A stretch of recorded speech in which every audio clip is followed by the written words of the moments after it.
After Effects version 26 has only been out for a little over a month, but there are already 5 new features in beta that you should absolutely be paying attention to. And you can open up beta project files in the public version of After Effects, so there's no reason for you not to try these out right now. Install the beta version in the Creative Cloud app, and let's take a look at all 5 of these right now. Now with these updates, the thing that I'm hearing the most from you in the comments is, it's about time, Adobe, and this update's not gonna be any different. Some of these features are a long time coming, but I'm very excited to see them myself. The first one is Quick Apply, and this is gonna look very familiar to you. If you select a layer and you use the keyboard shortcut of Command or Control on a PC and the Enter key, it's going to bring up the Quick Apply menu. And if you've used Video Copilot's FX console, this is going to make a lot of sense to you. Now I'm gonna go straight into the settings because something that I would suggest you do right away is enable this show dialog at cursor location. Now when I close this out and I do it again, Control Enter, that window is going to appear wherever my mouse is, and that's how I prefer to work. But I can immediately start typing once this menu is open. So I'm gonna grab a layer, press Control Enter, and then type Fast Box Blur. There it is. I'm going to press Enter to apply it to my layer, and it's immediately applied. Now we have some other options in here. It's not just effects, it's also going to show you the menu commands for After Effects as well as the animation presets that are installed, and you can customize which ones actually display in this list. But what's cool about this is if you don't have any layers selected, let's just deselect and press Control Enter again, you can type out an effect, Fast Box Blur, and take a look down here. It now dynamically says, because this is an effect, I can apply it to a new solid just by pressing Enter, and that generates a solid and applies the effect. I'll delete that. Or you could apply it to an adjustment layer. So if I type in Fast, there's apply to new adjustment layer, Control Alt Enter, and that's gonna be the same kind of language that you would use to create an adjustment layer. So Control Alt Y creates an adjustment layer, Control Alt Enter applies that effect to the adjustment layer, which I think is fantastic. That's a really quick way of working because a lot of times I'm applying effects to adjustment layers, not necessarily to a solid or even the layers I have selected. So just one more time to show you, Control Enter with a layer selection. I can search for that effect, Fast Box Blur, and still apply it to an adjustment layer with Control Alt Enter. And I can adjust that instantly. Now, if you're like me, that Control Enter keyboard shortcut, that's not how I want to apply this. I want to use Control Spacebar that FX Console currently uses. Fortunately, if you go to your keyboard shortcuts, this is something that you can customize. Quick Apply is Control Enter, just close that out, add a new one, Control Spacebar, and yes, I will have to uninstall FX Console in order for this to work, but now if I press that shortcut, we're gonna see that pop up. I love that this is going to be a native feature of After Effects, and I'm so glad to see it. Next up is proportional scrubbing, and this one is awesome. So I have some text here that says Scrub-a-Dub, and I'm gonna use one of my free scripts right here. You can download this for free in the description, called Split Text. I'll right click on it to make sure that I'm gonna split by characters, and then click the button. And instantly, this text layer is now broken up into individual characters. It preserves the original layer, and it attaches all of the new layers to that controller null. But they are individual text layers, and I can move them around independently. No expressions, no text animators, just text layers. Now, if I select all of these and I press the P key, and then I select all of these position values in order from bottom to top, which would be left to right, and then I hold down the keyboard shortcut of Control Alt or Command Option on a Mac, and then click and drag on the Y position, you're going to see that this is proportionally scrubbing those values from the first selected layer to the last selected layer. The first selected layer isn't changing, and the last selected layer is moving by that full amount. Everything else is offset proportionally, hence the name, and I can do this with the X position as well. This is going to be a literal game changer for my workflow. What used to take so much time to offset values using complex techniques inside of the graph editor can now be done simply by holding Control Alt or Command Option. And this goes along perfectly with the layer stagger feature, where you hold Control Alt and then click and drag on selected layers to stagger them in time. So let me just undo back to where this text was, and we'll set a keyframe right here on the position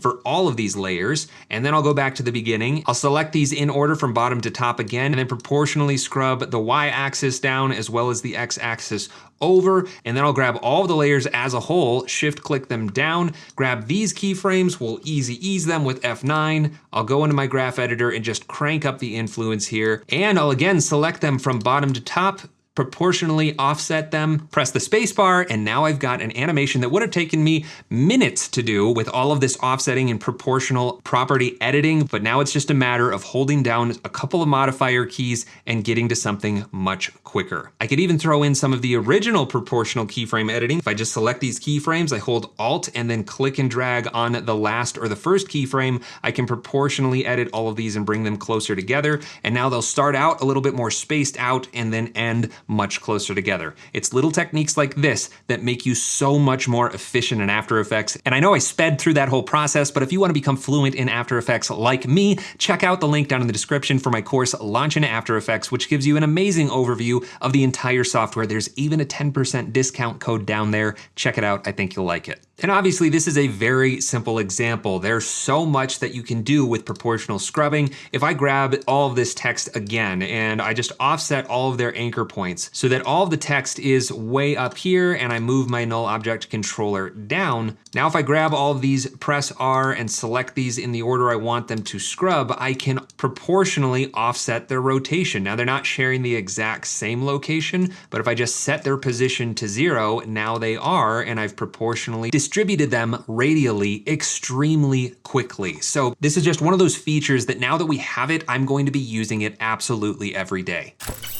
The next new feature in beta is the Object Matte tool, and this is replacing the Roto Brush. If you've used the Object Matte tool in Premiere, supposedly this is the exact same thing, using Adobe Sensei to run this AI-assisted Roto tool right in After Effects. So I've not done this yet. I've never used this tool. I don't do a lot of Roto work myself, but I think I know the process. So I'm going to double click on the footage to open it in the layer panel and then grab my Object Matte tool. Now we have some other tools in here too, Quick Selection, Selection Brush, and Refine Edge. Those look very similar to what we had with Roto Brush, but I'm just gonna move my mouse over the frame and there we go. We're seeing some of the subjects within the scene being selected. So I've got a lasso icon and a marquee selection icon on my cursor. I'm gonna try just clicking and dragging around what I want selected. I probably could have just clicked to grab the selection, but let's just see what happens now that I've done that. Okay, it drew a selection. I'm gonna hold Shift and click here. Yep, that adds to it. I'm gonna try and grab this because that is not a hole. Can I add this in? Yep, there we go. And I believe that I can switch between the different views here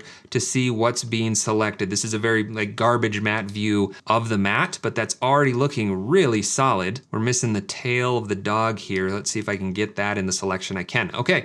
So the way that this works, if it's anything like the Roto Brush, I need to propagate these frames across time. So if I back up one frame, there we go, the Object Matte propagation has started. And once the GPU probably kicks in, I have 8 GB GPU, which is pretty modest by today's standards.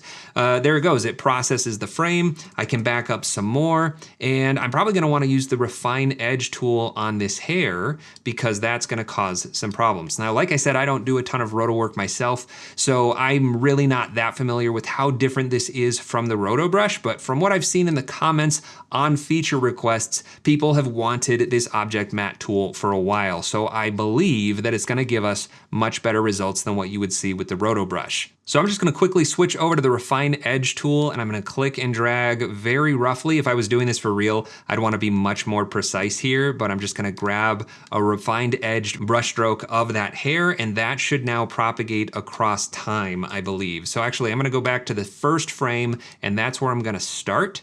I'll add my refine edge to that hair on this first frame, and then I should be able to go forward and maintain that refine edge as the next frame propagates, and I go back one frame and it should preserve it there as well. Yes, it does. All right, so I'm just gonna hit freeze. Normally I would go back and forth to let all of the frames propagate, make adjustments where necessary, but I just wanna see how quick this is and how accurate it is with just a little bit of manual work here. So let's just see what it looks like.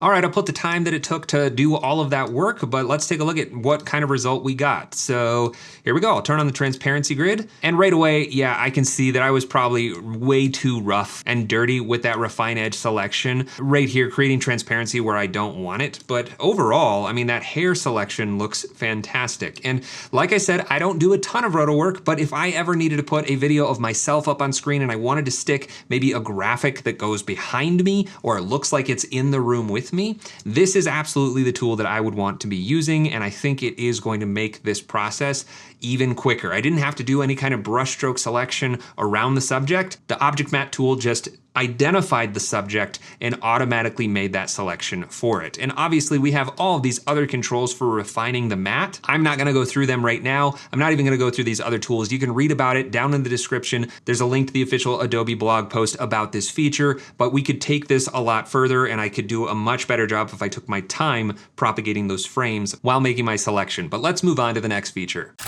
which is depth of field in the Advanced 3D Render Engine. And this is something that I requested as soon as the Advanced 3D Render Engine was announced, and it is now here. So if you go to a camera using the Advanced 3D Render Engine, in the Properties panel, you're going to notice that there is a depth of field checkbox. I already have it checked on. I'm in Draft 3D mode. As soon as I uncheck that, it will render with depth of field native like you're used to with the 3D camera in After Effects. So now you can see this is out of focus. Yes, it is going to take longer to render, but that is how everything works in After Effects. The more things that you have it process, the longer it's going to take to render. So I've actually linked the focus to a null object, which I will show you. If you right click and go to camera, you can link the focus to the point of interest, to a layer, which is what I did with the null object. You just select both layers, right click, camera, link focus distance to layer, or set the focus distance to layer. So if I just quickly make another camera and I'll make it 50 millimeters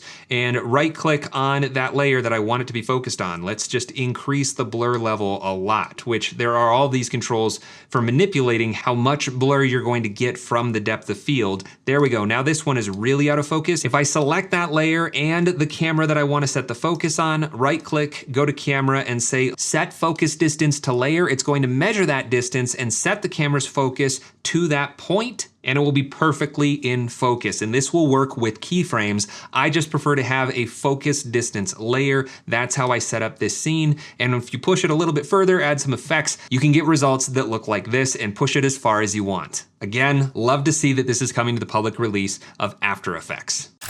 And the last new feature in beta is displacement for parametric meshes. So this is a block of cheese. It has a subsar material that looks very convincing. It reacts to the lighting, very cool. But if I turn this sideways, you can see those holes, they're actually flat. There is no displacement on this object. There's no geometry manipulation until I scroll down this list and I find the displacement options. So if I just crank this up, you'll see that that is actually changing the geometry of my cube. It's no longer just 6 flat sides with rounding, it actually has displacement manipulating that geometry. But it doesn't look all that great, which is why there's a subdivision count. If you're familiar with 3D software, you probably know what subdivision surface is. Essentially, we're going to increase the resolution of the mesh with every bump of this count. So I'm just gonna keep bumping it up. It looks like around probably 4 is gonna give us the best detail. And now we've got this actual cheese cube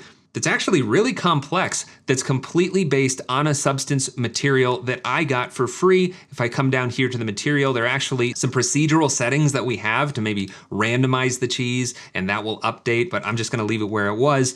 And I got this from the Substance Community Assets. It's free, browse it. You can download all sorts of materials. Several of them support displacement. And you might be asking yourself, Jake, that is such a great looking background. And I would say, thanks for noticing. That is a Cycwall preset that I've created and created a script for as well that you can download for free down in the description. And it gives you nice handy controls for adjusting the color and the size and the roundness. It works great in the Advanced 3D Render Engine, and it's completely free for you to download. But let me know what you think about those 5 features in the beta version of After Effects. If you've used the Object Matte tool below and you've had great results or bad results with it, let me know. But more importantly, let the Adobe team know through their official channels. Again, links are down in the description for you to leave feedback on each one of these features currently in beta and shape what the future of After Effects actually looks like. Thanks so much for watching this video. I hope you have a fantastic day, and I'll see you in the next one.